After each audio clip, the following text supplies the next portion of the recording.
Hello guys, welcome back to YouTube channel. എല്ലാവരും ഓണത്തിൻ്റെ തിരക്കിലായിരിക്കുമല്ലേ, വീടുകളിൽ പോക്കും സദ്യ ഉണ്ടാക്കാനുള്ള തിരക്കും ഒക്കെ ആയിരിക്കും.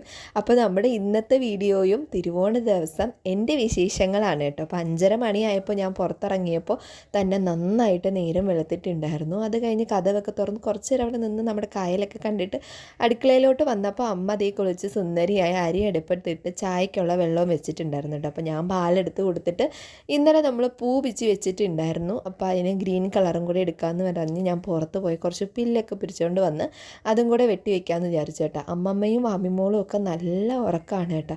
അപ്പോൾ അത് കഴിഞ്ഞ് പിന്നെ ചായ കുടിയും കഴിഞ്ഞിട്ട് ഞാൻ കുളിക്കാനായിട്ട് പോയി. തപ്പു ഇടാനുള്ള പൂവെല്ലാം സെറ്റ് ചെയ്തിട്ട് ഞാൻ പോയി കുളിച്ചു കേട്ടോ. കുളിച്ചിറങ്ങിയപ്പോൾ തന്നെ വാമിമോൾ ഉണർന്നു എന്ന് മനസ്സിലായി. കാരണം ഭയങ്കര കരച്ചിൽ കേൾക്കുന്നുണ്ടായിരുന്നു. കാലത്തെ ഉണരുമ്പോൾ പുള്ളിക്കാരിക്ക് എന്നെ തന്നെ കാണണം കേട്ടോ. അങ്ങനെ ഞാൻ പോയി പിന്നെ കുറച്ച് നേരം ഓക്കെ ആക്കി അങ്ങ് എടുത്തു. അപ്പോൾ കുറച്ച് പുതുമയിലൊക്കെയാണ് ആൾ ഉണർന്നിട്ടുള്ളത്. ഇത് പുതിയ ഷീറ്റാണ് കേട്ടോ, മീഷോയിൽ നിന്ന് മേടിച്ച ഷീറ്റാണ്. അത്യാവശ്യം നല്ല ക്വാളിറ്റി ഉണ്ട്. നമുക്ക് പിന്നെ പാലൊക്കെ കൊടുത്തിട്ട് ആൾ കാർട്ടൂൺ കാണാനായിട്ട് ഇരുന്നു. എൻ്റെ കൂടെ പുറത്ത് വരുന്നില്ല എന്ന് പറഞ്ഞു. അതെന്തായാലും നന്നായി, കാരണം നല്ല തണുപ്പുണ്ടായിരുന്നു. അങ്ങനെ ഞാൻ വന്നത് നമ്മുടെ കാർ പോർച്ചൊക്കെ നല്ല തൂത്ത് ക്ലീൻ ആക്കി ഇട്ടിട്ടുണ്ടായിരുന്നു അമ്മ ഉത്രാടത്തിൻ്റെ അന്ന് തന്നെ. അപ്പോൾ ഞാൻ വന്ന് അവിടെ എൻ്റെ ഒരു ഐഡിയയിൽ കുറച്ച് ഡിസൈനൊക്കെ വരച്ച് പൂക്കളെ ഇട്ട് തുടങ്ങി. ഈ വർഷത്തേക്ക് വെച്ച് നോക്കുകയാണെങ്കിൽ ഈ വർഷം നല്ലൊരു അടിപൊളി ഓണമായിരുന്നു എന്ന് പറയാൻ കേട്ടോ. കാരണം തിങ്കളാഴ്ച മുതൽ ഞങ്ങളുടെ ഇവിടെ ഓണത്തിൻ്റെ ആ ഒരു തിരക്കും ബഹളമൊക്കെ വന്നു. ചുരുക്കാൻ പറഞ്ഞാൽ ഓണത്തിൻ്റെ ഓളം വന്നത് ഈ വർഷമാണ്. അപ്പോൾ അടിപൊളിയായിരുന്നു കേട്ടോ. പിന്നെ എല്ലാ ദിവസവും ഇവിടെ ഓണത്തിന് അത്തപ്പൂക്കളൊന്നും ഇടാൻ പറ്റില്ല, കാരണം പൂക്കൾ വളരെ കുറവാണ്. അതുകൊണ്ട് തന്നെ ഞാൻ തിരുവോണ ദിവസം മാത്രം ലാസ്റ്റ് 10ാം അത്തത്തിൻ്റെ അന്ന് മാത്രമേ ഞാൻ അത്ത ഇടാമെന്ന് വിചാരിച്ചു. പൂക്കൾക്കൊന്നും ഇപ്രാവശ്യം വലിയ പിടുത്തമുള്ളതായിട്ട് തോന്നിയില്ല കേട്ടോ. കാരണം ഞാൻ 150 രൂപയ്ക്ക് പൂ മേടിച്ചിട്ട് നിറയെ പൂക്കൾ കിട്ടി. അത്ത ഇടാനായാലും പിന്നെ വിളക്ക് ഇന്നലെ ഒരുക്കാനായാലും ഒത്തിരി പൂക്കളുണ്ടായിരുന്നു കേട്ടോ. അത്യാവശ്യം നല്ല വലിപ്പത്തിൽ തന്നെ, അതുകൊണ്ട് എനിക്ക് അത്തപ്പൂക്കൾ ഇടാനായിട്ട് കിട്ടി. റോസാപ്പൂവൊക്കെ അവർ വാരി വാരി തന്നിട്ടുണ്ടായിരുന്നു കേട്ടോ. അപ്പോൾ അതേ നമ്മുടെ അത്തം പകുതിയായിട്ടുണ്ട്.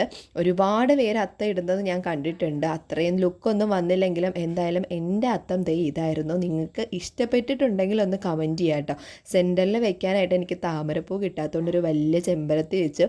അത് കഴിഞ്ഞ് ഞാൻ അടുക്കളയിലോട്ട് വന്നപ്പോഴത്തേക്കും അമ്മ തീയലടുപ്പത്താക്കി ഇഡ്ഡലി സാമ്പാറും ഉണ്ടാക്കി പരിപ്പും ആക്കി കഴിഞ്ഞു കേട്ടോ. കാരണം അത്ത ഇടുന്ന അത്ര ചെറിയ പരിപാടിയല്ലല്ലോ, കുറേ സമയം അങ്ങനെ അങ്ങ് പോയി. പിന്നെ ഞാൻ വന്നിട്ട് കാപ്പിക്ക് വേണ്ടി നമ്മൾ വടയും കൂടെ ഉണ്ടാക്കാമെന്ന് വെച്ചായിരുന്നു. അപ്പോൾ ഞാൻ റവ വട ഉണ്ടാക്കാമെന്ന് വെച്ചു, കാരണം മുഴുന്നൊന്നും ഇന്നലെ വെള്ളത്തിയിട്ടില്ല. അങ്ങനെ റവ വട ഉണ്ടാക്കി. അതിന് വേണ്ടിയിട്ടുള്ള ചമ്മന്തി ഉണ്ടാക്കി കേട്ടോ. ചെടിയും ഓരും ഒക്കെ ഇന്നലെ ഞാൻ ഉണ്ടാക്കി വെച്ചിട്ടുണ്ടായിരുന്നു. പിന്നെ ഇഞ്ചി മാങ്ങയൊക്കെ അമ്മ കുറേ ദിവസം മുന്നേ തന്നെ തയ്യാറാക്കിയിട്ടുണ്ടായിരുന്നു. ചെടിയും ഓരോക്കെ ഇന്നലെ സെറ്റ് ചെയ്ത് വെച്ചുകൊണ്ട് തന്നെയും ജോലി പകുതി അങ്ങ് കുറഞ്ഞു കേട്ടോ. പിന്നെ ഇനി നമുക്ക് അവിയലും തോരനും പായസം കൂടി മാത്രമേ വെക്കേണ്ടതുള്ളൂ. അപ്പോൾ അമ്മ അവിയലിനും തോരനും ഉള്ളത് അവിടെ അരിഞ്ഞുകൊണ്ടിരിക്കുകയാണ് കേട്ടോ. അപ്പോൾ ഞാൻ നമ്മുടെ വട അങ്ങ് സെറ്റ് ചെയ്തു. വടയ്ക്ക് വേണ്ടിയിട്ട് ചട്നിയും ഉണ്ടാക്കി. അമ്മ അവിയലിന് അരിഞ്ഞതുകൊണ്ട് ഞാൻ അവിയൽ അടുപ്പത്താക്കിയിട്ട് വാമിമോളെ കുളിപ്പിച്ചു കേട്ടോ. കുളിപ്പിച്ച് സുന്ദരി കുട്ടിയാക്കി. അപ്പോൾ ആളിനും പുതിയ ഉടുപ്പൊക്കെ ഇട്ട് കൊടുത്ത് മുടിയൊക്കെ ചീവി ആൾ ഓക്കെ ആയി. ഞാൻ പറഞ്ഞു ഇന്ന് ഓണമാണ്, അപ്പോൾ നല്ല കുട്ടിയായിരിക്കണം, കരയൊന്നും ചെയ്യരുതെന്ന് പറഞ്ഞു. അപ്പോൾ ആൾ എൻ്റെ അടുത്ത് ഓക്കെ ഒക്കെ പറഞ്ഞു കേട്ടോ. കഴിഞ്ഞ് പിന്നെ നമ്മൾ ബ്രേക്ക്ഫാസ്റ്റ് കഴിക്കാനായിട്ട് ഇരുന്നു. ഇഡ്ഡലിയും സാമ്പാറും വടയും ചട്നിയാണ് കേട്ടോ നമ്മുടെ ബ്രേക്ക്ഫാസ്റ്റ്. എന്തെങ്കിലും വിശേഷങ്ങളൊക്കെ ഉള്ളപ്പോൾ കൂടുതലും നമ്മൾ ഇഡ്ഡലിയും സാമ്പാറും തന്നെയാണ് ഉണ്ടാക്കുന്നത്. കാരണം എൻ്റെ വീട്ടിലും അങ്ങനെ തന്നെയാണ്. അപ്പോൾ വാമിമോൾ ഇതേ ഭയങ്കര മിടുക്കി കുട്ടിയായിട്ടിരിക്കുന്നു. 2 ഇഡ്ഡലിയൊക്കെ ഞാൻ എടുത്ത് വെച്ചു. പക്ഷേ ഇത് കഴിക്കാൻ വളരെ ചാൻസ് കുറവാണ്. എന്നാലും ഇരിക്കട്ടെ എന്ന് വിചാരിച്ച് അങ്ങനെ സാമ്പാറൊക്കെ ഒഴിച്ച് നമ്മളെല്ലാവരും അടിപൊളിയായിട്ട് ബ്രേക്ക്ഫാസ്റ്റ് കഴിച്ചു. അമ്മമ്മ ഇങ്ങോട്ട് വന്നില്ല, നടക്കാൻ വയ്യെന്നും പറഞ്ഞ് അമ്മമ്മ അവിടെ സെറ്റിൽ തന്നെ ഇരുന്ന് കഴിച്ചു കേട്ടോ. അപ്പോൾ ഇവിടെ കഴിഞ്ഞിട്ട് ബാക്കി കറികളും കിച്ചണും ഒക്കെ ഒതുക്കി കഴിഞ്ഞിട്ട് ഞാൻ പിന്നെ വാമിമോളുമായിട്ട് ഫോട്ടോഷൂട്ടിന് ഇറങ്ങി കേട്ടോ. അപ്പോൾ അമ്മ അവിടെ പായസം വെക്കുന്നുണ്ട്.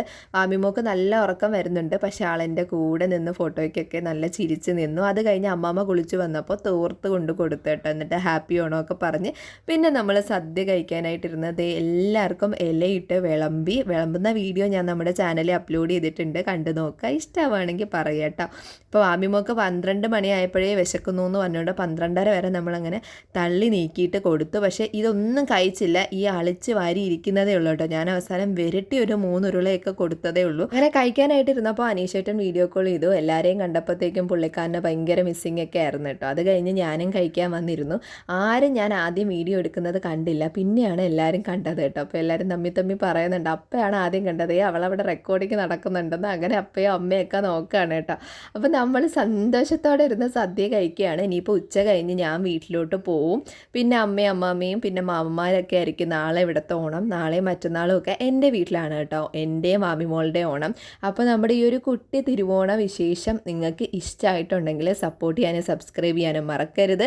പുതിയൊരു വീഡിയോ ആയിട്ട് അടുത്തൊരു ദിവസം കാണാം. ബൈ.